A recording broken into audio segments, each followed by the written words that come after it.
नमस्कार प्यारे साथियों, कैसे हैं आप सभी लोग? आशा करता हूँ स्वस्थ होंगे और अपनी तैयारी को बहुत ही बेहतरीन तरीके से कर रहे होंगे।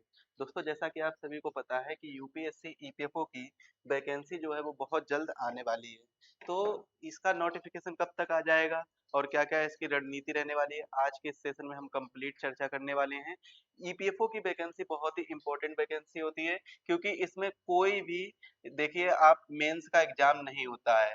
कोई भी मेंस का एग्जाम नहीं होता है, सीधे पीटी होता है और पीटी के बाद में इंटरव्यू होता है और इसके बाद में एक बहुत ही अच्छे लेवल की जो नौकरी है वो मिल जाती है।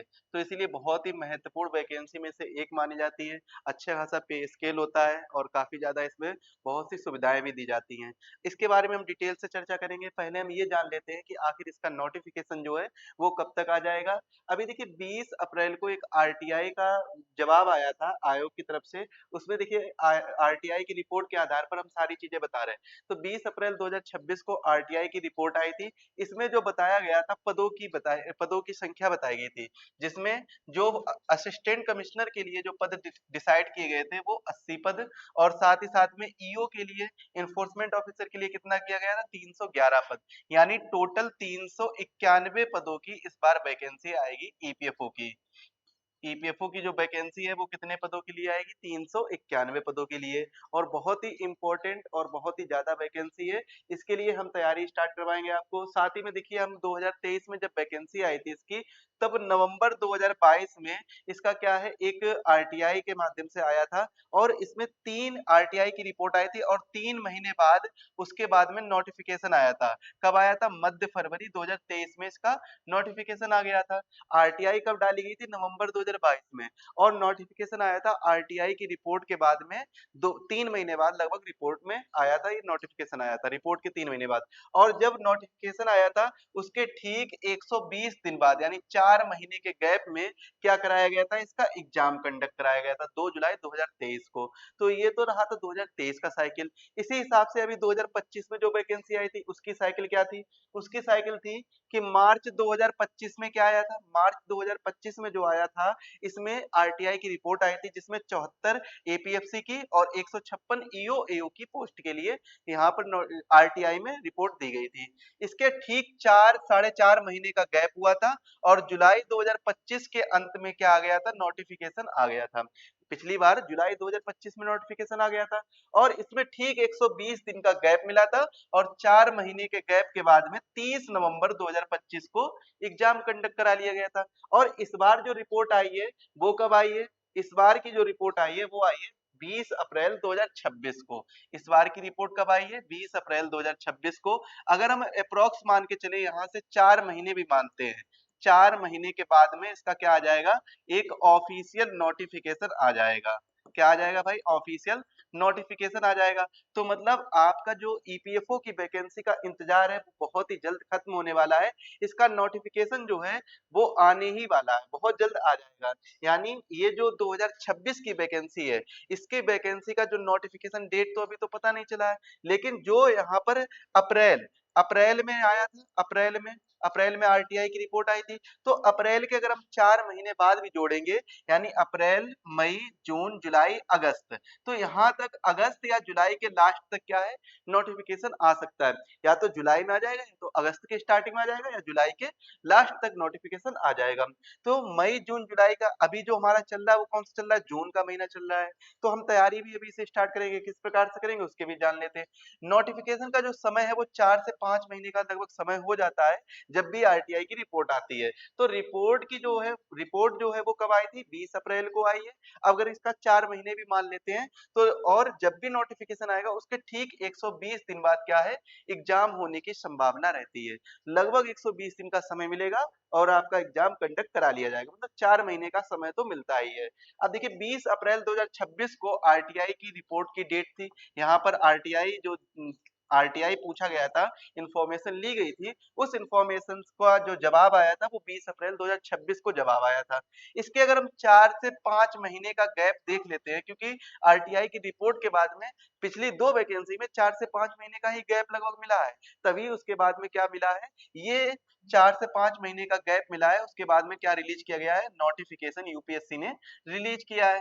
अब यूपीएससी जब भी नोटिफिकेशन रिलीज करता है तो वो अपनी नोटिफिकेशन रिलीज और एग्जाम जो फॉर्म ऑनलाइन कराने की लास्ट डेट से ठीक 120 दिन बाद तो एग्जाम कंडक्ट करा ही लेता है।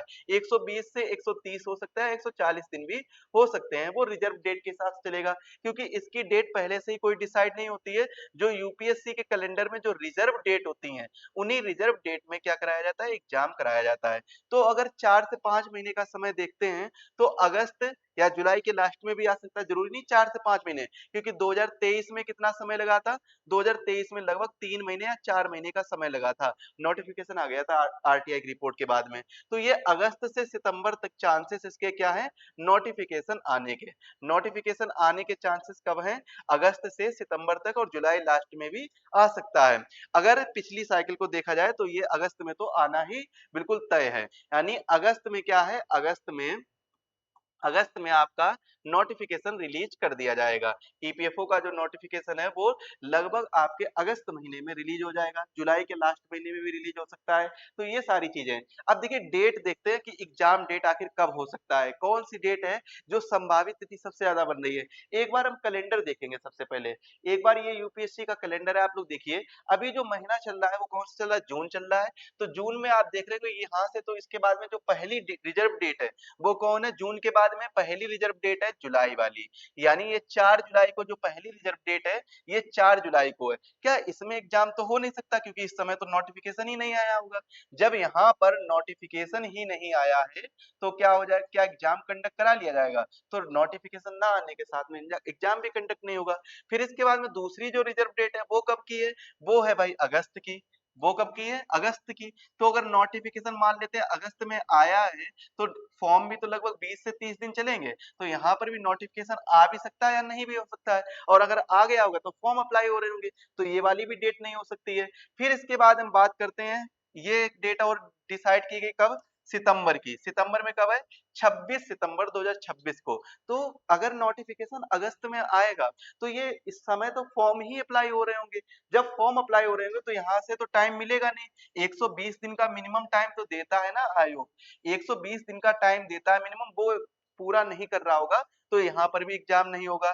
इसके बाद में एक डेट और है, ये कब की है, ये है भाई 10 अक्टूबर की। तो अक्टूबर में भी 120 दिन पूरे नहीं होंगे, क्योंकि 26 सितंबर को जब नहीं हुए तो अक्टूबर में, और 31 अक्टूबर ये तीसरी डेट है, चौथी डेट है, तो यहाँ पर अक्टूबर में भी एग्जाम होने के चांसेस नहीं है। तो यहाँ पर आपका ना ही तो सितंबर में एग्जाम होगा, ना ही तो अगस्त में, ना ही तो अक्टूबर में। तो अक्टूबर में भी एग्जाम जो है वो नहीं होगा। तो एग्जाम होगा कब, एक डेट बच रही है इसमें, इस कैलेंडर की। वो कब है, वो है 19 दिसंबर को। 19 दिसंबर को एक डेट बच रही है। तो यहाँ पर एग्जाम होने के चांसेस हैं, क्योंकि इस जगह पर क्या नवंबर में पूरा हो जाएगा। अक्टूबर नवंबर तो यहाँ पर लगभग टाइम मिल जाएगा। सितंबर अक्टूबर नवंबर 4 महीने का समय भी होगा, तो 4 महीने की साइकिल के हिसाब से 19 दिसंबर को एग्जाम हो सकता है। तो यहाँ से रिजल्ट ये निकला है कि भाई 19 दिसंबर 2026 को जो है एग्जाम होने के पूरे पूरे चांसेस हैं। 19 दिसंबर 2026 को एग्जाम के पूरे चांसेस बन रहे हैं। अब यहाँ पर देखिए, जो मैंने आपको बताया 4 जुलाई को, यहाँ पर तो संभव ही नहीं है, क्योंकि नोटिफिकेशन ही नहीं आया होगा। 8 अगस्त को भी संभव नहीं है, क्योंकि इस समय तो नोटिफिकेशन आएगा। 26 सितंबर को अगर नोटिफिकेशन यहाँ पर अगस्त में नोटिफिकेशन आ गया होगा, तो समय भी तो मिलेगा ना 120 दिन का। एग्जाम को भाई प्रिपेयर करना होगा, एग्जाम पेपर बनाने होंगे, सेंटर डिसाइड करने होंगे, रोल नंबर वगैरह, एडमिट कार्ड वगैरह निकलने होंगे, तो 120 दिन का समय लग जाता है। 10 से 31 अक्टूबर यहाँ पर जो है इस वाली डेट में भी कम संभावना है, क्योंकि 120 दिन का समय पूरा नहीं हुआ होगा। लेकिन 19 दिसंबर को ये डेट बिल्कुल निश्चित लग रही है कि भाई 19 दिसंबर को एग्जाम होने की चांसेस ज्यादा से ज्यादा बन रहे हैं। अगर हम आपको बिल्कुल एक शॉर्ट फॉर्म में बताएं, तो शॉर्ट फॉर्म में यही है कि आपका जो नोटिफिकेशन है वो कब आ जाएगा, वो अगस्त में आ जाएगा। अगस्त 2026 में आपका नोटिफिकेशन आ जाएगा। 20 से 25 दिन या 30 दिन जो भी है फॉर्म चलेंगे, तो लगभग अगस्त 2026 में नोटिफिकेशन आउट होगा। नोटिफिकेशन यहाँ से आ जाएगा। नोटिफिकेशन आने के बाद में चांसेस क्या है कि दिसंबर में आपका एग्जाम हो सकता है। दिसंबर में एग्जाम होने के पूरे चांसेस हैं, और वो भी कौन सी दिसंबर को, 19 दिसंबर 2026 को एग्जाम के पूरे चांसेस बन रहे हैं। इसके बाद में अगर बाई चांस कोई प्रॉब्लम की वजह से दिसंबर में एग्जाम नहीं हो रहा है, अगर यहाँ पर एग्जाम नहीं हो रहा है, तब भाई आपको क्या देखना होगा कि तब आपको नए कैलेंडर यानी 2027 के कैलेंडर का इंतजार करना होगा। और यूपीएससी का जो 2027 का कैलेंडर है वो आपको दिसंबर महीने में ही अपडेट कर दिया जाएगा। इसमें जो पहली या दूसरी रिजर्व डेट होगी, इसमें जो फर्स्ट या सेकेंड रिजर्व डेट होगी, उसमें ही इसका एग्जाम कंडक्ट करा लिया जाएगा अगर बाई चांस 19 दिसंबर को एग्जाम नहीं हो पा रहा है। वैसे ज्यादातर तो यही है कि 4 महीने भी हो रहे हैं, नोटिफिकेशन का भी टाइम आ रहा है, तो सब कुछ ये डेट जो है ना 19 दिसंबर 2026 ये ऑल रिक्वायरमेंट फुलफिल कर रही है, मतलब सभी रिक्वायरमेंट है उसको पूरा कर रही है। तो इसलिए इसमें ज्यादा से ज्यादा चांसेस है, सबसे अधिक संभावना जो है वो इसी डेट को है, 19 दिसंबर 2026 को एग्जाम कंडक्ट कराने की सबसे अधिक संभावना इसी डेट में बन रही है। तो ये आप लोग पूरा समझ लीजिएगा।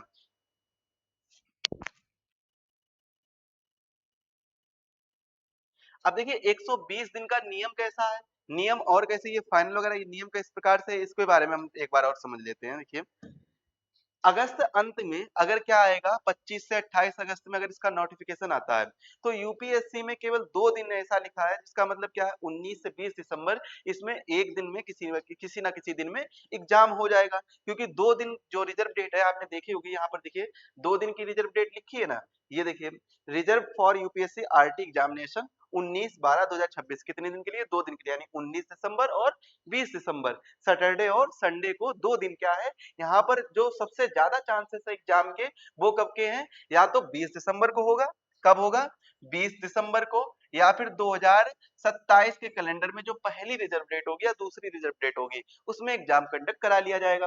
तो अगस्त अंत में क्या आ जाएगा, नोटिफिकेशन आ जाएगा। इसमें बी 120 दिन यानी 4 महीने का गैप मिलेगा, और दिसंबर अंत में क्या करा लिया जाएगा, एग्जाम। तो दिसंबर अंत में जो एग्जाम कराया जाएगा वो कब कराया जाएगा, 20 दिसंबर या 19 दिसंबर को एग्जाम कराया जा सकता है, क्योंकि 4 महीने का पूरा समय पूरा हो रहा है। और इससे पहले जो 2 साइकिल आई थी, इससे पहले 2023 और 2025 की जो 2 साइकिल आई थी, उन साइकिल में भी सेम यही तो हुआ था। पहली साइकिल में कितना आया था, देखिए पहली साइकिल में 3 महीने का समय मिला था, 3 महीने का समय मिला था। आरटीआई से नोटिफिकेशन तक का समय कितना था, 3 महीने। मार्च 2025 में आरटीआई आई थी और 4.5 महीने के बाद में क्या आ गया था, नोटिफिकेशन आ गया था। लेकिन जो एग्जाम है वो ठीक 120 दिन में हो गया था, यानी 4 महीने में एग्जाम हो गया था। अगर यहां से हम डेट भी देख लें, तो नोटिफिकेशन की डेट भी हम आइडिया लगा सकते हैं कि अगर 20 दिसंबर को एग्जाम होगा, अगर 20 दिसंबर को एग्जाम होता है, तो 20 दिसंबर के ठीक 4 दिन पहले, 4 महीने यानी 120 दिन पहले जो डेट होगी वो नोटिफिकेशन की डेट होगी, किसकी, ईपीएफओ के नोटिफिकेशन की डेट हो सकती है। पूरे चांसेस हैं ईपीएफओ के नोटिफिकेशन की डेट होने के। अब यहाँ पर देखिए सबसे बड़ी बाधा क्या है, देखिए 2025 साइकिल अभी तक पूरी नहीं हुई है, एपीएफसी ईओ दोनों के इंटरव्यू अभी पेंडिंग है, अभी ये 2025 की ही साइकिल पूरी नहीं हुई है। तो फिर ऐसा कैसे हो सकता है कि नई साइकिल में या फिर नए जो कैंडिडेट है उनके लिए अप्लाई करवा दिया जाए। देखिए इससे पहले भी कई बार ऐसा हुआ है, 2023 की भी साइकिल काफी लंबे समय बाद चली थी, और जब 2025 का एग्जाम, सॉरी 2021 का, 2021 की लाइफ साइकिल जो बहुत ही लंबे समय तक चली थी, क्योंकि 2023 का जो एग्जाम हुआ था उसमें आप देख रहे होंगे कि जब एग्जाम चल रहे थे ना, तब इनका 2021 वालों का रिजल्ट आया था और उनको ट्रेनिंग पर भेजा गया था, उस समय ट्रेनिंग पर भेजा गया था। तो ऐसा जरूरी नहीं है कि हमेशा जो साइकिल है वो पूरी, एक साइकिल पूरी होने के बाद में या एक वैकेंसी पूरी होने के बाद में उसके बाद दूसरी वैकेंसी निकाला जाए। अब इसमें टाइम मिलेगा तो ये थोड़ा सा लेट होगी वैकेंसी, आगे इंटरव्यू थोड़ा लेट होगा, लेकिन एग्जाम जो है वो सेम टाइम पे करा लिया जाएगा। अब ये तो एक बाधा है कि अभी तक पूरे नहीं हुए इंटरव्यू। अब यहाँ पर दो सिनेरियो बन रहे हैं, पहला सिनेरियो क्या है कि या तो स्मूथ साइकिल चलेगी, यानी एग्जाम 19-20 दिसंबर को ही हो जाएगा पूरा, या फिर क्या होगा एग्जाम कब तक टल सकता है, 2027 के लिए टल सकता है। दो सिनेरियो हैं, एक तो स्मूथ साइकिल के हिसाब से क्या हो जाएगा कि बहुत ही नॉर्मल होगा भाई, 20 दिसंबर को एग्जाम करा लिया जाएगा, 20 दिसंबर 2026 को एग्जाम करा लिया जाएगा। या तो अगर टलेगा सिनेरियो, दूसरे सिनेरियो में अगर देरी की वजह से टलता है तो 2027 के कैलेंडर का वेट किया जाएगा, और उस कैलेंडर के हिसाब से जो रिजर्व डेट होगी उसमें एग्जाम कराया जाएगा। तब तक कि इनको समय भी मिल जाएगा, पुराने वाले कैंडिडेट को उनका इंटरव्यू भी करवा दिया जाएगा, उनकी ट्रेनिंग के लिए उन्हें भेज दिया जाएगा, रिजल्ट निकलवा दिया जाएगा। तो ये सारी चीजें हो जाएंगी। तो ये क्या है, अभी पेंडिंग है। अब इसके बाद में दो सिनेरियो मैंने आपको बता दिए, या तो 2027 के लिए एग्जाम टल सकता है, या तो स्मूथ साइकिल चलेगी। वैसे कोशिश यही रहेगी आयोग की कि वो स्मूथ साइकिल के हिसाब से 20 दिसंबर 2026 को टाइम से एग्जाम कंडक्ट करा ले, और सारी चीजों को एग्जाम टाइम से करता रहे, क्योंकि रिजल्ट आने में भी समय लगेगा, करीबन 45-50 दिन या 60 दिन रिजल्ट में भी लग जाते हैं। तो जब इसको रिजल्ट आने में समय लगेगा, तो इसीलिए एग्जाम बहुत ही जल्दी उसी टाइम पे कंडक्ट करा लिया जाएगा, क्योंकि जब तक रिजल्ट आएगा तब तक पुराने जो जितने भी कैंडिडेट होंगे उनका इंटरव्यू हो चुका होगा। तो ये 2 चीज़ें आप लोग समझिए। अब देखिए आपका प्लान क्या होना चाहिए, अभी से आपके जो टाइम बाकी है लगभग 7 से 8 महीने का समय बाकी है। आपके पास कितना समय बचा हुआ है? 7 से 8 महीने का समय बचा हुआ है। और अगर आप इसके सिलेबस की तरफ नज़र डालें, सिलेबस की तरफ अगर आप नज़र डालें, तो आप देख रहे होंगे कि इसमें तो आपको लगभग 5 से 6 स्पेशल सब्जेक्ट देखने को मिलते हैं। स्पेशल सब्जेक्ट, अब स्पेशल सब्जेक्ट जो हैं वो कौन-कौन से हैं? जैसे एक बार हम इनके बारे में समझ लेते हैं। स्पेशल सब्जेक्ट जो देखने को मिलेंगे, सबसे पहले आपको इंडस्ट्रियल रिलेशन और labour law, industrial relation relation और लेबर लॉ, और लेबर लॉ काफी बड़ा पोर्शन होता है इसका। इसके बाद में अकाउंटिंग, अकाउंटिंग और कौन सा है इसी के साथ में? ऑडिटिंग, अकाउंटिंग और ऑडिटिंग। इसके बाद में इंश्योरेंस, इंश्योरेंस। इसके बाद में अर्बनाइजेशन, ग्लोबलाइजेशन और प्राइवेटाइजेशन।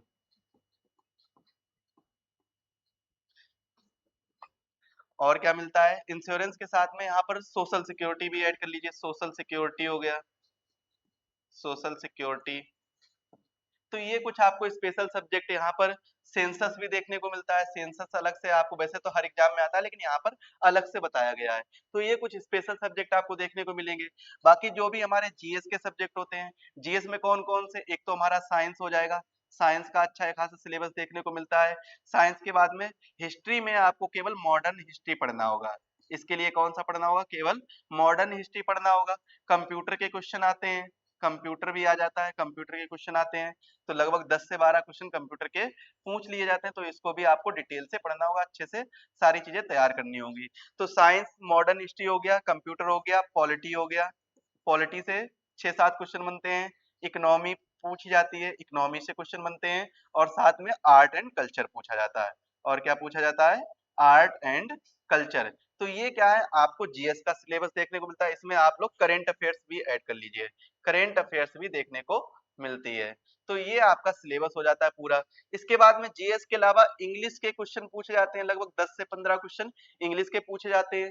तो इंग्लिश के जो क्वेश्चन होते हैं, या तो देखिए पिछली बार क्या हुआ था, वोकैब वोकैब सभी लोग बोल रहे थे, पिछली बार वोकैब नहीं आए थे। लेकिन ऐसा नहीं है, कोई डिसाइडेड नहीं कि वोकैब नहीं आएगी या फिर वोकैब आएगी, कुछ भी हो सकता है। तो लेकिन सब कुछ आपको देखना होगा, वोकैब और ग्रामर।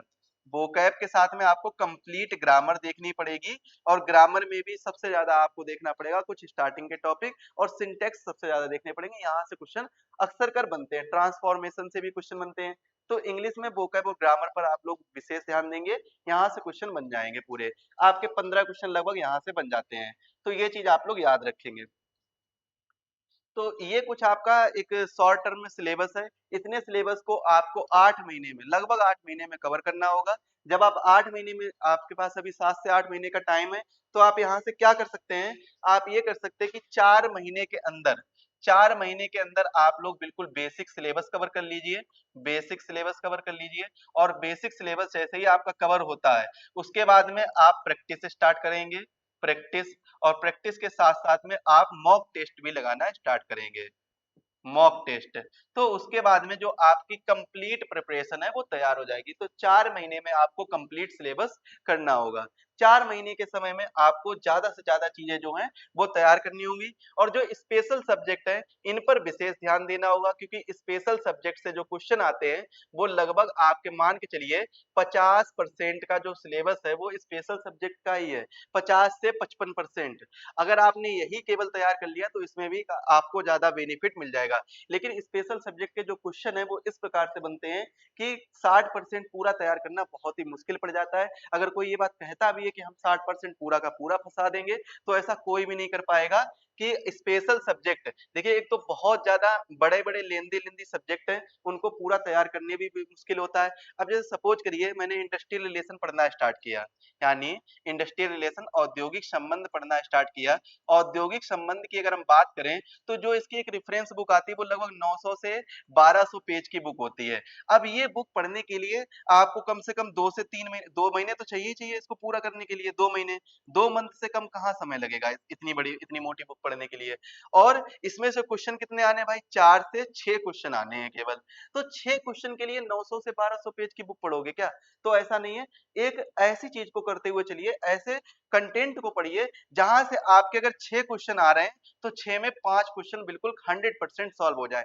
एक क्वेश्चन की कोई गारंटी नहीं लेता है, लेकिन 5 तो कम से कम हो जाने चाहिए। और आप अगर एक क्वेश्चन के पीछे भागेंगे तो अपना टाइम व्यर्थ करेंगे। और आपको अगर इतना समझ में आ जाए कि हमें क्या चीज छोड़नी है और क्या चीज पढ़नी है, तो आपका सिलेक्शन बिल्कुल पक्का हो जाएगा। कि आपको बस इतना समझना होगा कि सिलेक्शन का मूल मंत्र जो होता है वो यही होता है कि आपको छोड़ना क्या क्या है, आपको कौन कौन से सब्जेक्ट या कौन कौन से सब्जेक्ट के अंदर कौन कौन सा टॉपिक जो है वो छोड़ना है। अगर ये चीज समझ में आती है ना, तो आप मान के चलिए सिलेक्शन पक्का है। क्योंकि सबसे ज्यादा कंफ्यूजन भी यहीं पर होता है कि हमें पढ़ना होता है इतना, लेकिन हम पढ़ते कितना है इतना, और रिवीजन कर नहीं पाते हैं। तो इस वजह से क्या है, ये दिक्कतें आती हैं। तो हमारा यही जो आपसे वादा है कि हम आपको वो सभी चीजें कराएंगे जो आपके लिए बहुत ही इंपॉर्टेंट होंगी, सबसे ज्यादा इंपॉर्टेंट होगी। देखिए लास्ट टाइम की अगर मैं बात बताऊं, लास्ट टाइम जो हमारा 2025 का बैच हुआ था, तो उसमें जो स्पेशल क्वेश्चन बने थे लगभग 65 क्वेश्चन बने थे। तो 65 क्वेश्चन में से 58 क्वेश्चन हमारे नोट से आए थे। स्पेशल सब्जेक्ट के 65 क्वेश्चन में से 58 क्वेश्चन जो सीधे सीधे हैं डायरेक्टली नोट से देखने को मिले थे, और बहुत ही शॉर्ट और क्रिस्पी नोट थे हमारे। बहुत ज्यादा उसमें डिटेल से मैंने कोई चीजें नहीं दी थी। और इस बार ये हमारा ये रहेगा कि अगर हमारे 65 से 70 के बीच में स्पेशल सब्जेक्ट के क्वेश्चन आ रहे हैं, तो हम 95% से ज्यादा जो है आपके नोट से ही सारी चीजें कवर करा दें। तो ये हमारी इस बार कोशिश रहेगी। और इस बार जो कंप्यूटर की क्लासेस भी है, तो कंप्यूटर की क्लासेस भी हम अपने कोर्स में ऐड करेंगे और आपको कंप्यूटर क्लासेस भी कराएंगे। तो यहाँ पर अगर कंप्यूटर के 10 से 12 क्वेश्चन बन रहे होंगे, तो लगभग ये मान के चलिए 95% प्लस आपको नोट से ही देखने को मिल जाएगा, इससे बाहर नहीं जाएगा। अगर 12 क्वेश्चन आ रहे होंगे तो 11 क्वेश्चन तो आपको नोट से देखने को मिलेंगे। एक दो क्वेश्चन की गारंटी कोई नहीं लेता, और जो लेता है उसके पास आप जा सकते हैं, पढ़ भी सकते हैं। तो अब हम बात करते हैं अपने बैच के बारे में। देखिए बैच जो है हमारा वो 20 जून से स्टार्ट हो रहा है, और आप आज आज आपको एग्जाम वेब ऐप में देखने को मिल जाएगा। इस बैच में आपका कंप्लीट सिलेबस कराया जाएगा, पूरा सिलेबस कराया जाएगा, ए टू जेड चीजें कराई जाएंगी, हर सब्जेक्ट को डिटेल से पढ़ाया जाएगा। इसमें आपको रिकॉर्डेड क्लासेस भी मिलेंगी, कुछ लाइव क्लासेस भी मिलेंगी, कंप्लीट सिलेबस होगा, एग्जाम ओरिएंटेड क्लासेस होंगी, स्टडी मटेरियल दिया जाएगा पूरा हिंदी और इंग्लिश मीडियम में, डाउट सपोर्ट रहेगा पूरा। लेकिन जो क्लासेस रहेंगी वो कैसी रहेंगी, हिंदी मीडियम में रहेंगी। कंटेंट जो रहेगा वो हिंदी और इंग्लिश दोनों मीडियम में रहने वाला है। कंटेंट कैसा रहने वाला है, हिंदी और इंग्लिश मीडियम दोनों में कंटेंट रहेगा। और ईपीएफओ के लिए 2026 के लिए कंप्लीट बैच होने वाला है आपका। इसकी जो फीस है वैसे तो 799 है, लेकिन इसके कुछ स्टूडेंट के लिए ये फीस आपको 499 पेमेंट करनी होगी। कूपन कोड यूज करना होगा ईपीएफओ 35। जैसे ही आप ये कूपन कोड यूज करेंगे तो आपको ये बैच जो है वो 499 में मिल जाएगा। और इसके बाद में जो हमारे पुराने स्टूडेंट है 2025 बैच में जिन्होंने ज्वाइन किया था, उन बच्चों के लिए, उन स्टूडेंट के लिए ये कोर्स मात्र 399 में मिलेगा। उनको कूपन कोड यूज करना होगा ओल्ड ईपीएफओ। जैसे ही आप old EPFO coupon code use करेंगे, उसके तुरंत बाद आपको ये कोर्स है जो वो 399 में मिल जाएगा। लेकिन ये उन्हीं स्टूडेंट के लिए वैलिड है जो पुराने स्टूडेंट है। अधिक जानकारी के लिए आप दिए गए नंबर पर संपर्क कर सकते हैं, ऐप इंस्टॉल कर सकते हैं। एग्जाम वेब ऐप है वो कहां पर मिल जाएगा, आपको प्ले स्टोर पर मिल जाएगा। अभी ऐप स्टोर पर पब्लिश नहीं हुआ है, लेकिन प्ले स्टोर पर आप देख सकते हैं, या फिर आप डायरेक्ट हमारी वेबसाइट पर भी विजिट कर सकते हैं। जो वेबसाइट है वो है examweb.in। examweb.in पर आप लोग विजिट कर सकते हैं, वहां पर भी आपको ये कोर्स देखने को मिल जाएगा। इसमें आपको फ्री वीकली टेस्ट मिलेगा, आपकी अपनी परफॉर्मेंस भी चेक कर सकते हैं, अपने स्कोर को भी बूस्ट कर सकते हैं। इसकी इसी कोर्स के साथ में आपको 5 फुल लेंथ मॉक टेस्ट भी प्रोवाइड कराए जाएंगे, जिनकी पीडीएफ और ऑनलाइन फॉर्मेट दोनों टाइप में रहेगा। और ये जो कोर्स है आपके लिए बहुत जरूरी है। इसमें हम कोशिश ये करेंगे कि 5 महीने में आपका, लगभग 5 से 6 महीने में आपका क्या है, सिलेबस कवर करा दिया जाए। 5 से 6 महीने में आपका सिलेबस कवर करा दिया जाएगा पूरा। बचे हुए 1 से 2 महीने में आपकी प्रैक्टिस कराई जाएगी, टेस्ट मॉक टेस्ट कराए जाएंगे, और सारी चीजें कराई जाएंगी। यूट्यूब पर आपकी डेली सेशन क्लासेस रहेंगी, यूट्यूब पर भी आपको क्लासेस मिलेंगी। 5 मॉक टेस्ट जो है वो डिटेल सॉल्यूशन के साथ में पूरी अच्छे तरीके से हर एक पॉइंट के साथ में आपको दिया जाएगा। अगर कोई भी एक टॉपिक का क्वेश्चन आएगा, कोई भी जो टॉपिक एक टॉपिक का क्वेश्चन आएगा, उसी के सॉल्यूशन में पूरा कंप्लीट आपको टॉपिक मिल जाएगा, कंप्लीट टॉपिक कवर करा दिया जाएगा। तो इस बैच की अधिक इंफॉर्मेशन के लिए आप दिए गए नंबर पर कांटेक्ट कर सकते हैं, या फिर आप व्हाट्सएप पर भी मैसेज कर सकते हैं। इन पर आप कांटेक्ट कर लीजिए या व्हाट्सएप पर मैसेज कर लीजिए। एग्जाम वेब ऐप को जरूर डाउनलोड कर लीजिएगा, लिंक डिस्क्रिप्शन बॉक्स में मिल जाएगी। कोर्स की लिंक भी आपको डिस्क्रिप्शन बॉक्स में मिल जाएगी, वहां से जाकर आप इस बैच को परचेज कर सकते हैं। ऐसी जानकारी के लिए बने रहे हमारे साथ। और जो साथी चैनल पर नए, चैनल को सब्सक्राइब कर लें, बेल आइकन को प्रेस करें, जिससे वीडियो की लेटेस्ट नोटिफिकेशन सबसे पहले आपके पास पहुंचे।